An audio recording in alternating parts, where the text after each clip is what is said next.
Has she fallen in love? Emma kept asking herself over and over again. She had been standing in front of the mirror for a long time. Sometimes she would touch her cheeks to see if they had a rosy glow these days. Sometimes she would run her fingers over her lips.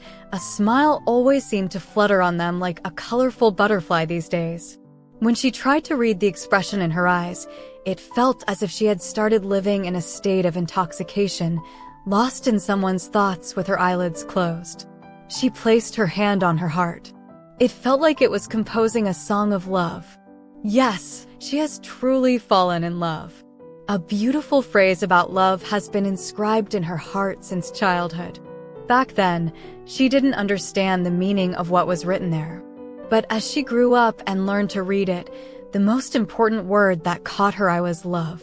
She had never seen any angst, hatred, betrayal, or deceit associated with love right from the beginning. She saw her father's love for her mother. This feeling of love enters one's life through the relationship of one's parents, whether sweet or bitter. But she had only seen its sweet form. "Martha, where are you? Martha, what are you doing in the kitchen? Martha, you should take some rest too. We have 3 daughters. They should also get into the habit of working." Whenever her father was home, he would keep calling out, "Martha," and we sisters would tease our mother laughing, "Go, Martha, go sit with father.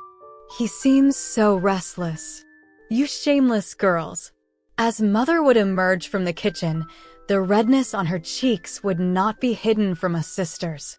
I would consider both my sisters fortunate to have found loving husbands too, and now efforts are underway to find a match for her as well. Mother says that when women are in love, dreams run amok in a slumber of desires. Yes, it's true. These days, dreams do run amok in a slumber of desires. David has come into her life like a melodious gust of wind. When he is around, it feels like wind chimes are ringing. Wind chimes are actually hung outside their house instead of a doorbell. Whenever they rang, we sisters would race to see who would open the door. The reason was the way the wind chimes were rung. Someone would gently sway them, someone briskly, and someone in such a way that it sounded like a sweet musical note.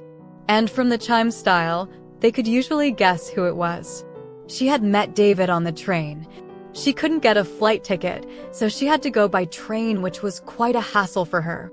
Father had laughingly said, "Our queen should also sometimes enjoy the experience of a train journey. You will get to see sceneries through the window, and inside there will be all sorts of different people. Consider it an exposure. It's a good place to learn, my little Emma." "But Papa, I'm all grown up now." "You still don't stop calling me Emma, and thank you for this advice," Emma had retorted playfully. "On one hand you call me queen, and on the other you're sending me by train. You knew it was for a job interview, yet you delayed booking the flight ticket. What an era we live in. The flight ticket wasn't available and I got the train instead." Emma is the youngest, the pampered one, and therefore considers it her right to have her way. She likes it when her father calls her Emma. Apart from showering love on her mother, her father dotes on all 3 sisters, making him an ideal man for them. Father had booked a first-class sleeper car. There was no problem at all. It was a very comfortable journey. David had boarded from Chicago. He wore a plaid shirt, jeans, and sneakers. His hair was so curly that if you ran your fingers through it, they would get stuck in the curls. He had a slightly broad nose, but boyish rosy and thin lips. There was a mole near his ear. Neither fair nor tanned, just like a man's complexion should be. In the time it took him to keep his luggage and sit on the seat opposite her, Emma, true to her habit of being an engineer as well as an artist, had assessed his entire personality history, geography, and chemistry. He greeted her like a polite co-traveler with a hello. "Are you also going to Denver?" Emma had nodded yes. The Southwest Chief is the best train for there. One has to leave too early for the regional trains. "Do you live there, or are you going for some work?" At first Emma thought she shouldn't answer, that he was unnecessarily prolonging the conversation. Then she thought at least it would help pass time. Besides, he seemed okay to look at and converse with. If Mother were there, she would surely tell her, "Your tastes are so unique. You even talk to those who appear good-looking and well-mannered." I have a job interview in Denver tomorrow. I'm already working at a good company in Chicago, but I thought I should try my luck here too. This is their branch office. The head office is in San Francisco. My aunt lives in Denver. I'll be staying at her place. And you? The company has arranged for accommodation at their corporate housing. There's a 3-day training starting tomorrow. It's an onboarding and training for some new product launch. Despite herself, she couldn't stop the conversation from continuing. Exchanging numbers has become a fashion these days whenever a conversation happens. Of course, you can't just give your number to anyone. Emma doesn't even save those numbers in her phone contacts though. David took her number and gave a missed call. Emma didn't save it. This meeting was only until the train journey after all, so why clutter her phone book?